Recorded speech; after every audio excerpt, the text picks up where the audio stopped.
Okay, it's gonna take me a minute to get situated.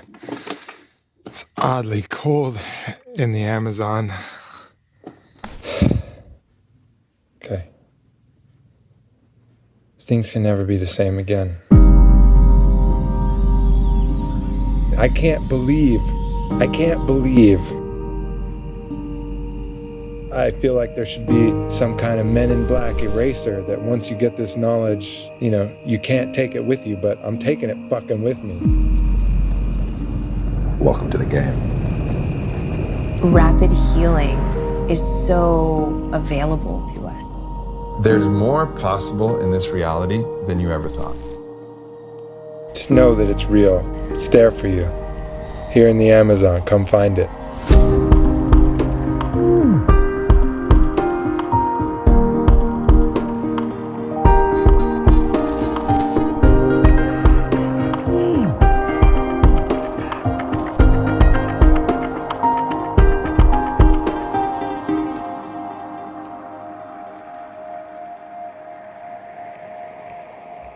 I know that I'm not living the way that I want to live for the rest of my life. I'm not as happy as I want to be. I'm not as joyful as I want to be. I'm not as fulfilled as I want to be. Despite all of the great accomplishments that I've had, none of that shit matters. 2021 was a year of massive transition and transformation. It was a year that I sold my company Onnit, Vailana, and my marriage started to bloom into full flower. There were so many things going on. Of course, there's the pandemic. It was a year where I felt like I needed the maximum support and guidance and clarity from the universe possible. So going down and drinking ayahuasca and sitting with Maestro Orlando was pretty much a clear choice of one tool I could use to really help me get my mind around what the world is asking of me. The first time I sat with Maestro Orlando, it blew my fucking mind. You don't understand. You don't understand. I changed my name after that. I mean, the person that went into that ceremony was not the same person that left that ceremony. And you can say that, generally. No man enters the same river twice, for he's not the same man and it's not the same river. Like, I understand that concept, but there's certain points in which you do an initiation that's so dramatically, profoundly transformative that nothing really is ever the same. And that's what it felt like. And so it felt like I was ready to emerge as a new person than I was before. I've been there so many times that I understand that when the calling comes, I'm gonna pick up the phone. And so the calling was clear. I didn't know exactly which way it would go, but I knew that there was something very important waiting for me on the other side. So it was off to Costa Rica to sit with Maestro Orlando.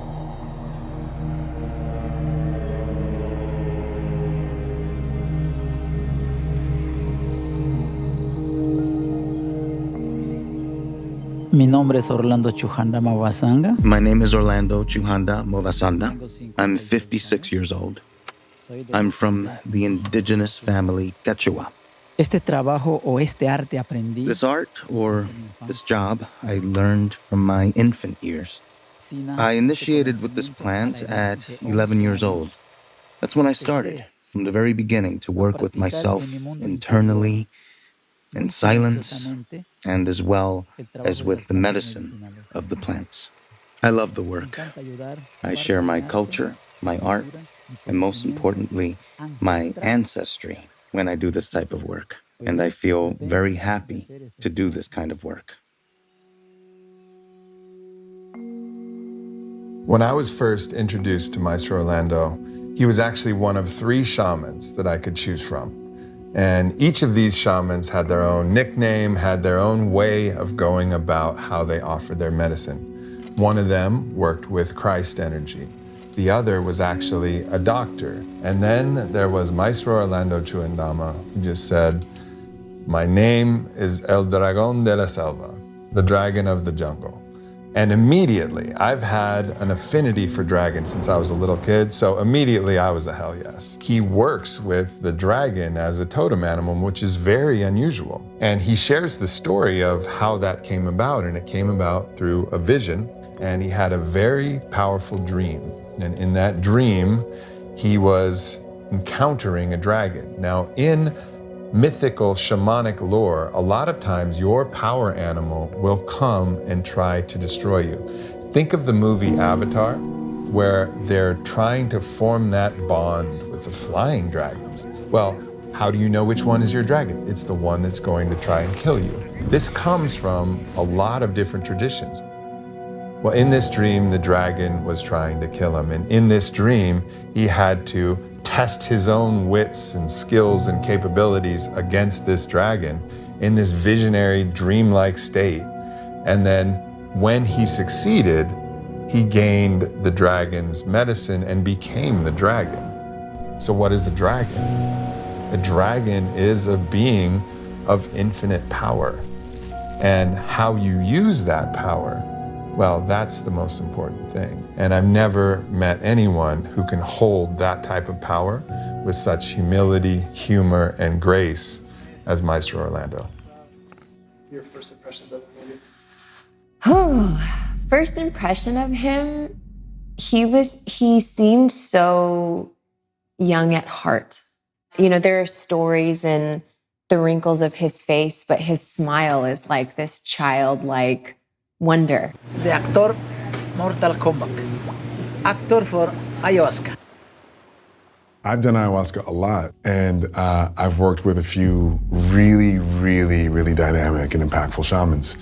So when somebody's telling me, "Oh, this person's it," you know, this person's it, he calls himself the dragon. I go, "He's got a nickname? Come on, bro. What is this?" And he's that. He's that. This dude's the Michael Jordan of the jungle. I mean, really, that's what he is. If you saw Maestro Orlando walking around the streets of Peru, you probably wouldn't notice much.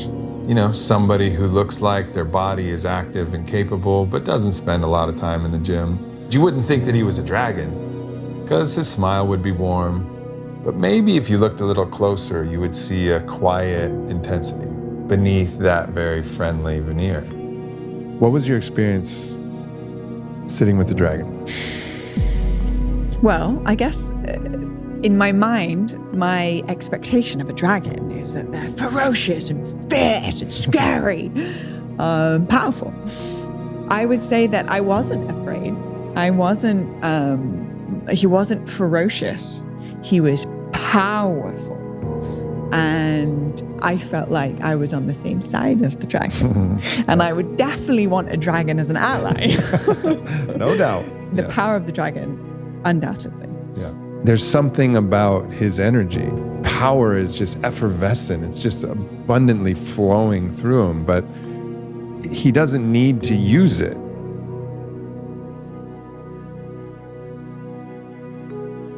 Real power knows its power. It's aware of its power.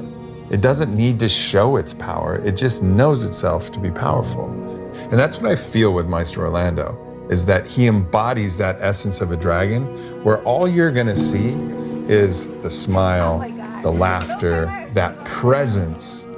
But if shit really went down, the dragon in all of its full fire would emerge. And that's the kind of comfort you want when sitting in an ayahuasca ceremony, because it's such a hectic and wild and expansive place. You want to know that the person that's guiding you through that isn't afraid of anything.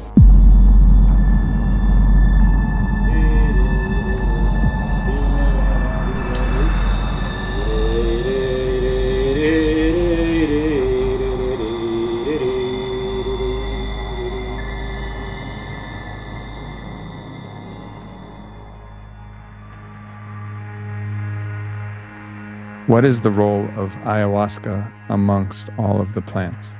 En nuestra cultura, el ayahuasca.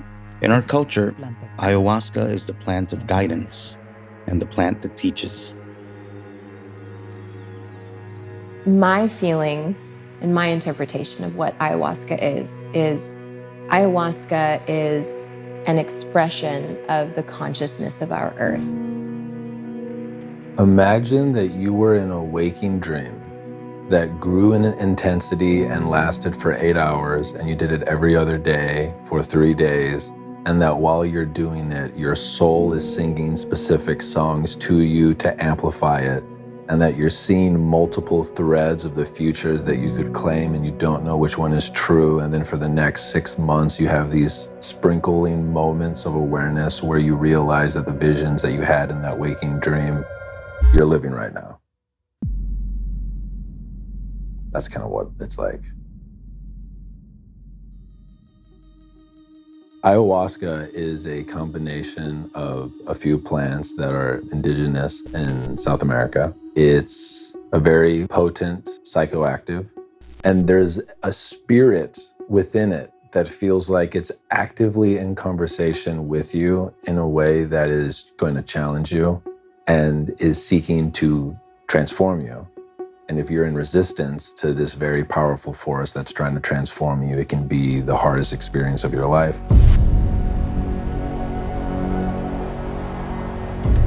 Because it's like an acorn trying to say, no, I'm not gonna crack open. And the force inside of the acorn is like, that I'm not asking if you want to, I'm showing you how you're going to. It's its own soul that takes you deeply into the depths of yourself to help bring more light into your life through facing off with whatever it is that you are ready to face off with. Non-ordinary states of consciousness allow for the psychosomatic intelligence of the body to simply do what it needs to do. Because our body, if given permission and the space and the removal of the blocks like stones in a river, the water knows how to flow. Just the blocks have to be removed. And there's something specific about ayahuasca. It can remove some of the most stubborn blocks. She is, grandmother, is a being of unconditional love. If you imagine your grandmother, imagine the way that your grandmother would teach you. That's ayahuasca. It's with so much love, you know? And sometimes lessons aren't easy. If you're a bad kid or you've done something wrong, you know, grandmother energy isn't this like energy of punishment. It's, how can I teach you, my child? How can I teach you in the way that you'll listen, in the way that I see you, in the way that you'll evolve? All these things that happen to you and throughout life are these electronic impulses, these emotional occurrences that happen, and you're recording them in the body, you're holding them there, you're holding them in the body consciousness. And ayahuasca helps you purge that out, vomiting this way, crying, sweating, everything, but also energetically. It's able to get these stubborn human monkey things that are so afraid to cry, that are so afraid to grieve, to just accept what has happened to them and to release the emotion that needs to be released. That's one of the beauties of this medicine, is like, it's hard. It was the most uncomfortable nausea that I've felt and I can ever remember. And then I started to get like hot and sickly, and like, it was so gnarly.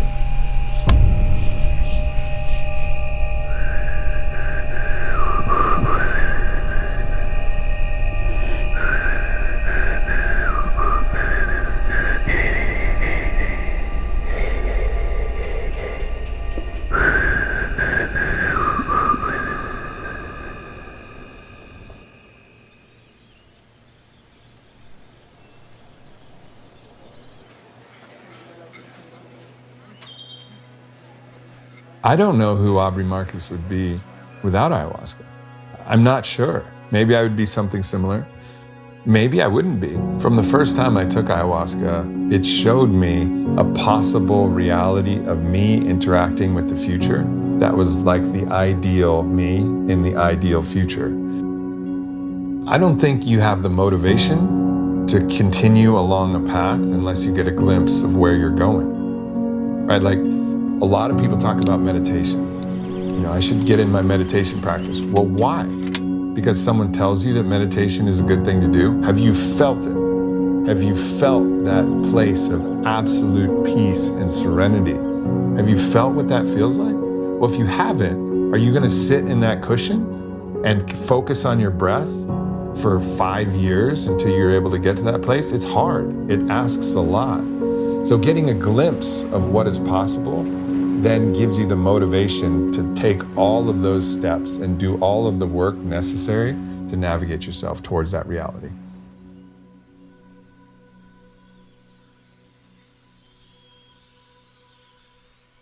When people come from the West to see you, what are some of the most common things that they need to heal, that they need to work on coming from our culture? In the world, the most common sickness is stress.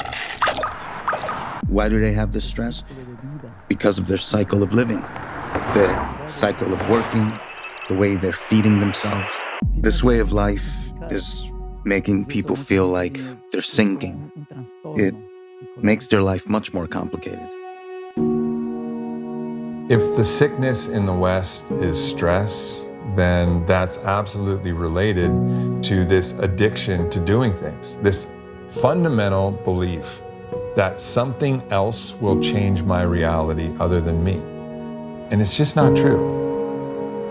If I was a dragon, I would be roaring at things constantly, which means I'm not a dragon, because I get stressed out really easily. My own idea of what's possible for me, my own judgment of the way things should be. But nothing stresses me out more than this felt sense of responsibility that I need to do something to help everyone. It's all on my shoulders. And every day I have to remind myself, like, have faith. Like, really trust that it's not all on you. You can make a mistake. It's okay. And this is the mantra that I have to have constantly going in my head. And ayahuasca showed me that. It gave me that voice, that loving voice that said, that's all right. You got this. You're doing great.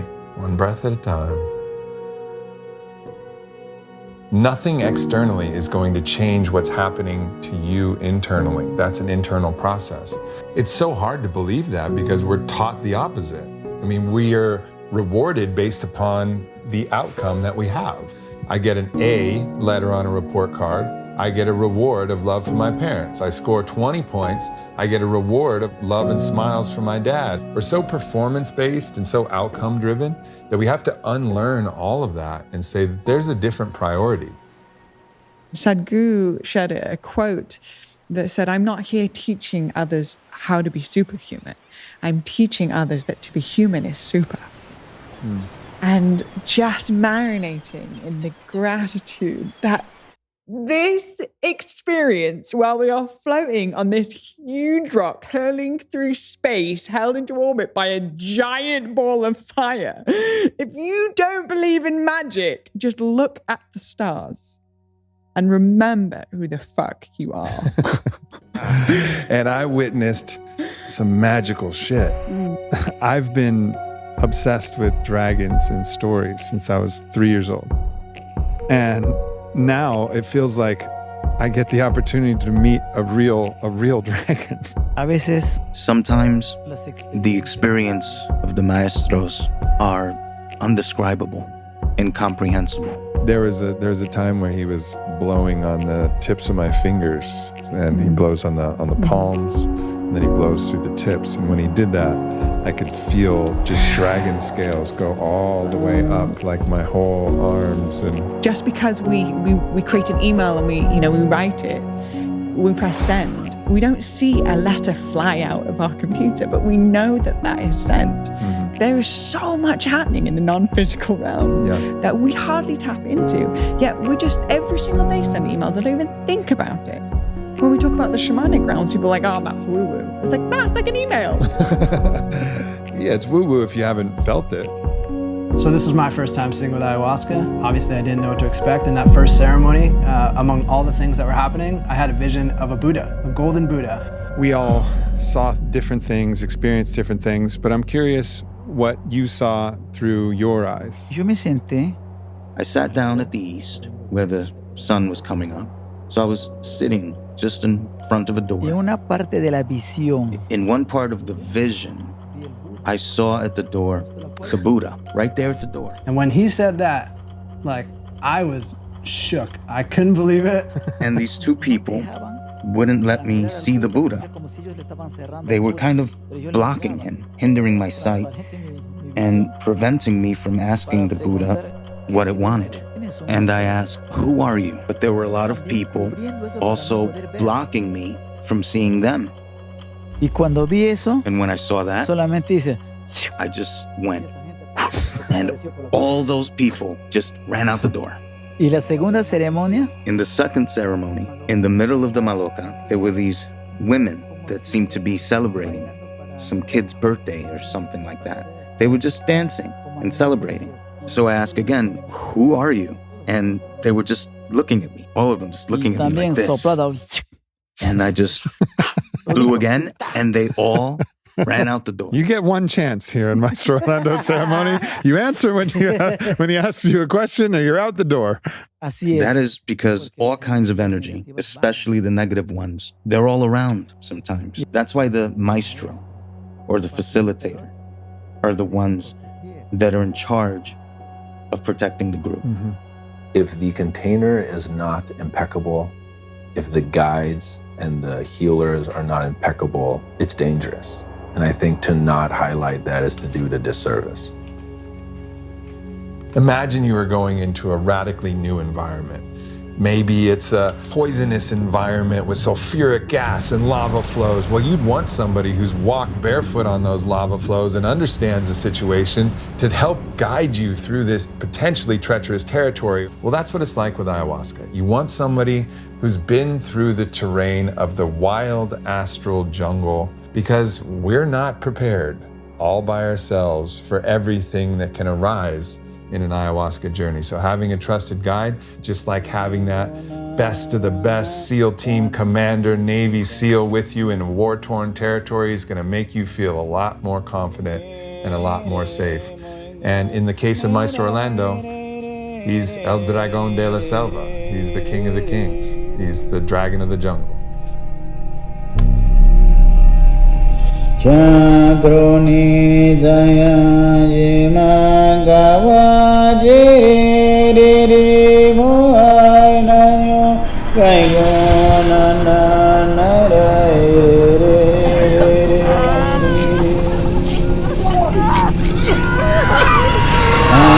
Andiri ko moina garbe dongo nada bijai bijai rurangina maira yajai nigi una na re re re re.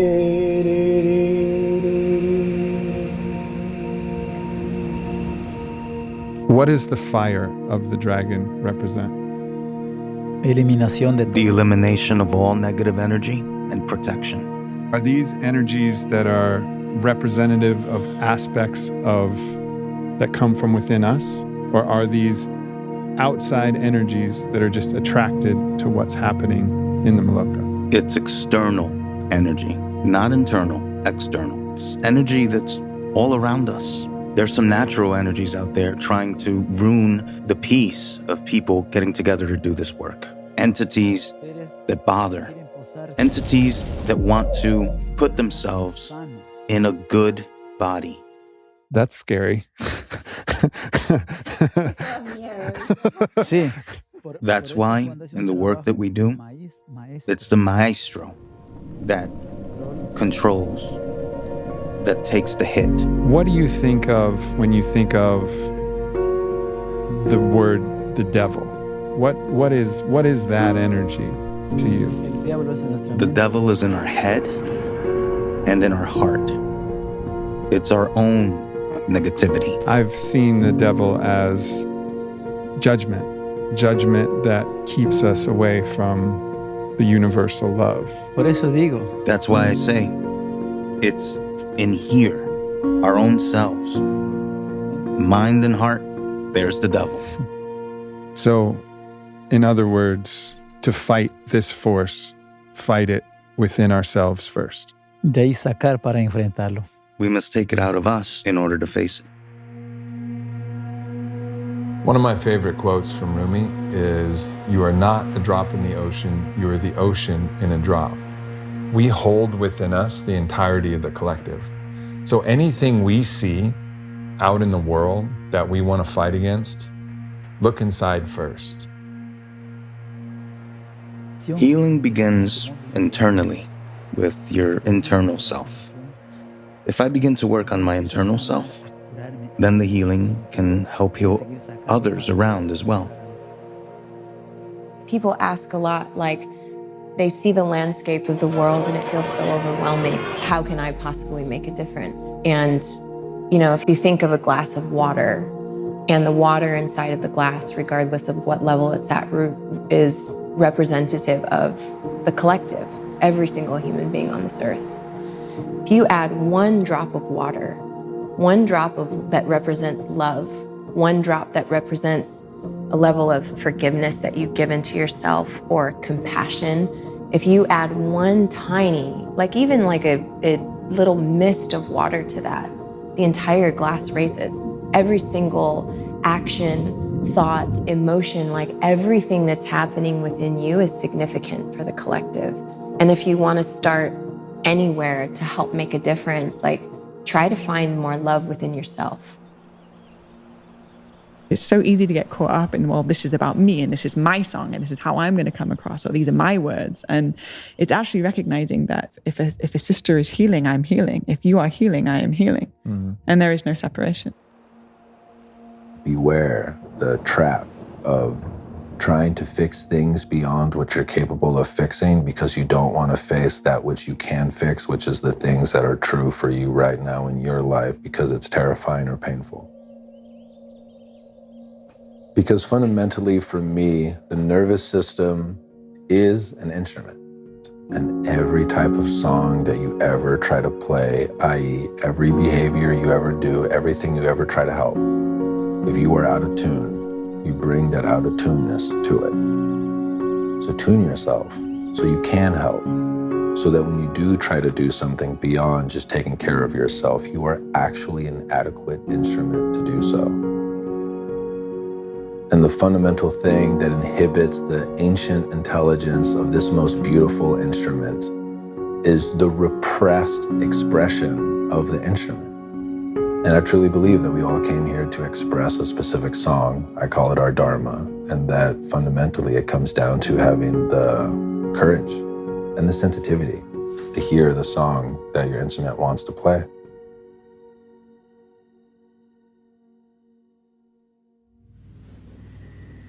I don't know how everything else will go. I'm unequipped. I don't know what to do in this realm. I need to learn more. I intend to do so. Good night for now. It's really important to capture this and really take this in. It's important to continue this process. There's a saying, practice makes the master. Y también uno mismo. We are all masters in life. Pero cada uno en su espacio. But each of us have our own specialty, our own work that we do in life. I think the best way to integrate these things, acceptance, compassion, forgiveness, love, right? You accept whatever's going on in life as well as in ceremony. You have compassion for the person who didn't know that you could accept all these things. Compassion for the others and the external forces. And then you forgive everything. Not just that person, but yourself. And then you find at the base of all that acceptance, compassion, forgiveness, there's just love. And that's the only thing that's objective in the universe. Everything else is subjective. Everything else takes our perception to interpret it into a certain way. But love is there. Love is gravity. It's there. Rapid healing is so available to us. The experiences that so many of us had was, I'll never be the same. Like a week of your life that you deeply meet yourself in a way that you never thought possible. And get to walk away from that feeling, I will never be the same. And to know that that's possible, to know that if that's what your soul is calling in for you, and that's what you're ready for, and you know it in your heart, it's possible and it's available.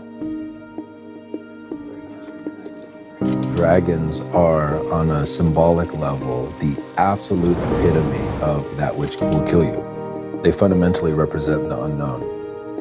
The unknown as a category, as a symbolic category, is both everything that could kill you and every beautiful thing that could possibly happen that has not yet happened. Both of those things are simultaneously alive in the unknown at the same time. When it comes to the category of a dragon, all of us have two options. We can either wait long enough for the dragon to come into our lives, or you can be the type of person that goes and seeks out the dragons. That fundamentally is the hero. And dragons are not to be slayed. Dragons are to be blessed and to be faced and to be integrated. Because the dragons are you. From your perspective, who is ayahuasca? What's her nature? Who is she? She's the spirit of the earth.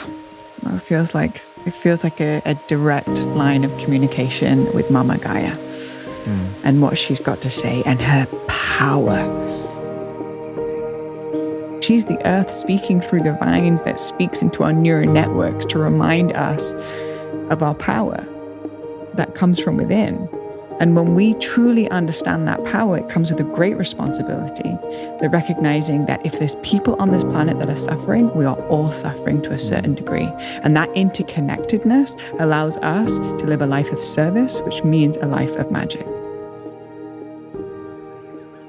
If the earth could give, Mother Earth, Pachamama, could give a message to all people, what would the message from Mama be? Before asking Mother Earth to the Pachamama, first we have to be conscious about ourselves because we're destroying her too much. Mother Earth provides, Pero no hacemos nada. but we don't give back to Pachamama. So I would like to recommend to all people that hear this interview, just have some consciousness. I hope that everyone that has participated here can be collaborators and help bring this message to all of humanity. There's more possible in this reality than you ever thought. Potentially dragons are real. Potentially you're a lot more complex, powerful, and capable than you ever thought. And there's a whole world of possibility and intricacy that you can become acquainted with. The threshold that I'm eager to cross is a threshold where I leave the stress, the anxiousness, the self-doubt. I leave all that behind. I've glimpsed enough times through the peephole of that door to see what's on the other side. It's a place that's been called the kingdom. And the kingdom is in a different place from this world. It's a different perspective of this world because you're a different person looking through different eyes. As Christ said, behold, I make all things new. It's not that the things themselves become new, it's that you see them in a new way, therefore making them new to you. This is the place that I'm looking to get to, a place where I see myself differently, I see my family differently, I see my friends differently, I see my role in the world differently, and just a subtle shift to a lot more joy, a lot more love, and a lot more happiness.